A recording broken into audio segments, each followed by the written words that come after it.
समझदार लोमड़ी का कहना था कि वह जिस गुफा में रहती है वह एक जादुई गुफा है और वे बोल भी सकती है। क्या सच में ही लोमड़ी की गुफा एक जादू की गुफा थी?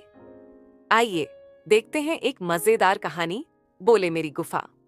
एक जंगल में एक लोमड़ी रहती थी। जब वह बहुत छोटी ही थी तब वह अपने परिवार से बिछड़ गई थी। उसके परिवार के सभी सदस्यों को एक शिकारी ने मार दिया था। किसी तरह से उस शिकारी की नजर उस पर नहीं पड़ी और वह बच निकली। तब वह एक छोटी बच्ची ही थी। एक तो प्रकृति ने पहले ही लोमड़ियों को बहुत तेज दिमाग और तीक्ष्ण बुद्धि दी है। इस प्रकार अकेले ही अपने अस्तित्व को बनाए रखने के लिए बचपन से ही संघर्ष करते हुए वह अब और भी अधिक चतुर, चालाक और समझदार हो गई थी। एक बार की बात है, जब वह शिकार ढूंढ रही थी तो उसकी नजर एक खरगोश पर पड़ी। घात लगाकर उसने खरगोश पर हमला किया। खरगोश अपनी जान बचाने के लिए भागता फुदकता हुआ फुर्ती से पास की घनी लंबी झाड़ियों में भाग गया। लोमड़ी भी उसके पीछे पीछे झाड़ियों में घुसी। झाड़ियों में घुसने पर लोमड़ी को खरगोश तो नहीं मिला। वह किसी तरह से अपनी जान बचाकर भाग चुका था।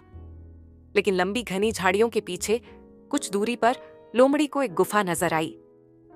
गुफा का मुंह छोटा होने के कारण दूर से वह केवल एक पहाड़ ही नजर आती थी। पास जाने पर ही गुफा का मुंह नजर आता था।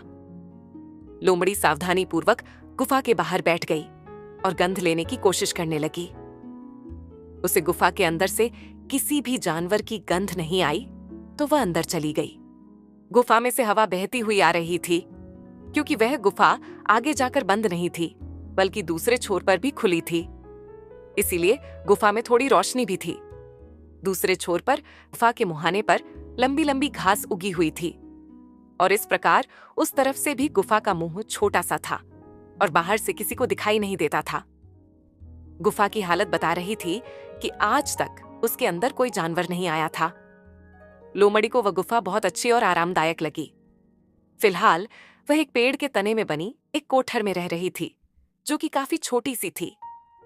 लेकिन यह गुफा बहुत खुली, बड़ी और साफ सुथरी थी। लोमड़ी ने उसी गुफा में रहने का निश्चय किया। अब लोमड़ी आराम से उसी गुफा में रहने लगी। शिकार मारकर अपनी गुफा में लाती और आराम से खाती। वह इतनी समझदार थी कि कभी भी गुफा में बिल्कुल सामने से न तो घुसती थी और न ही निकलती थी, बल्कि एक कोने से होकर घुसती और निकलती थी ताकि गुफा के मुंह के सामने की झाड़ियां अव्यवस्थित न हो और गुफा का मुंह अन्य किसी जानवर को नजर न आ पाए। ऐसे ही एक दिन जब वह अपनी गुफा में लौट रही थी तो शिकार की तलाश में घूमते हुए एक भूखे शेर ने उसको देखा और उसका शिकार करने की मंशा से उसके पीछे आया। लेकिन सहसा लोमड़ी झाड़ियों में घुस गई। शेर भी उसके पीछे पीछे झाड़ियों में घुसा और उसे भी गुफा का मुंह नजर आ गया। अब वह भी अंदर चला गया, लेकिन वहां पर उसको लोमड़ी नहीं मिली, क्योंकि संयोग से गुफा में घुसते ही लोमड़ी को गुफा के दूसरे मुंह की तरफ किसी शिकार की आहट मिल गई, तो वे गुफा में घुसते ही दूसरी तरफ से बाहर निकल गई थी। गुफा में बिखरी हुई हड्डियों और सड़े हुए मांस के टुकड़ों से शेर ने यह अंदाजा तो लगा लिया कि वह लोमड़ी इसी गुफा में रहती है। लेकिन इस समय वह उसके हाथ से निकल चुकी थी और वह भूख से बेहाल था। इस तरह वह वापस किसी अन्य शिकार की तलाश में गुफा से बाहर आ गया।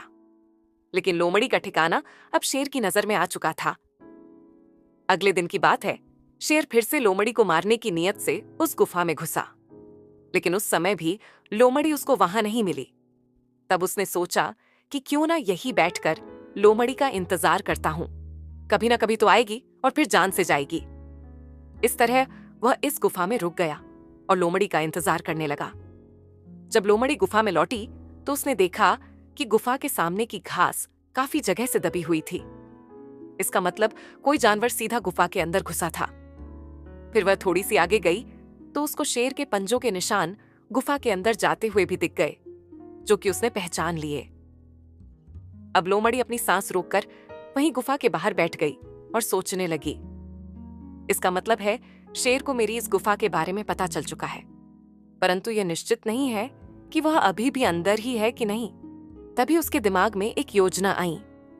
वह गुफा की तरफ मुंह करके बोली, ऐ मेरी प्यारी गुफा, मैं आ गई हूं। बाहर बहुत गर्मी है। क्या तुमने अपने आप को ठंडा कर लिया है? उसकी ये बात शेर ने सुनी तो वह कुछ समझ न पाया।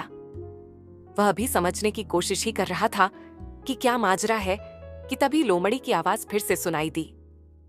मेरी प्यारी जादुई गुफा, मैं तुम्हारी बेटी गर्मी से बेहाल हूं। अपने आप को ठंडा कर लो और मुझे अंदर बुला लो। जब शेर ने सुना कि यह एक जादुई गुफा है तो उसको कुछ कुछ समझ में आने लगा, लेकिन अभी वह यह निश्चित नहीं कर पा रहा था कि वह क्या करे। उधर फिर से लोमड़ी की आवाज आई, मेरी प्यारी जादू की गुफा, रोज तो तुम मेरा स्वागत करके मुझे अंदर बुलाती हो, लेकिन आज चुप क्यों हो? क्या तुमने किसी और को आश्रय दे दिया है या तुम मुझसे नाराज हो? अब शेर को जितना समझ में आया वह यह था कि यह एक जादू की गुफा है और यह रोज लोमड़ी का स्वागत करके उसे अंदर बुलाती है। लोमड़ी फिर से बोली, ठीक है मेरी प्यारी जादू की गुफा, अगर तुम मुझसे बात नहीं करना चाहती, मुझे अंदर नहीं बुलाना चाहती, तो मैं यहां से चली जाती हूं। अब तो शेर को पक्का यकीन हो गया कि यह गुफा रोज बोलकर स्वागत करके लोमड़ी को अंदर बुलाती है।